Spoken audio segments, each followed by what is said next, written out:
కాదు, ఆ టీనేజీలో అవన్నీ సంబంధం లేదు. ఫస్ట్ ఆఫ్ ఆల్ ఆ డైరెక్టర్ మనం మెచ్చుకోవాలి. లేడీ అయినా మంచిగా తీసింది, నలుగురిని పర్ఫెక్ట్గా చూపించింది. హైలైట్స్ అంటే ఇద్దరి మధ్య లవ్ అనేది ఎంతవరకు చూపించాలి అంతవరకు చూపించారు. అంటే అది రియాలిటీ, ప్రెసెంట్ జరుగుతున్న రియాలిటీని మనకు అలాగా కళ్ళ ముందు చూపెట్టారు.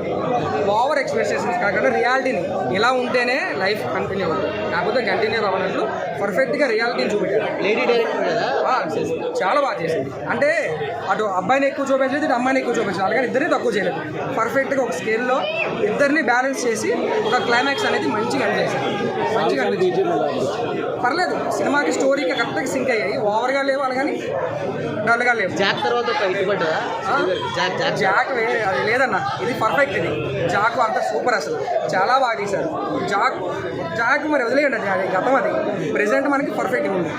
అంతే రేటింగ్ ఎంత? 3.5.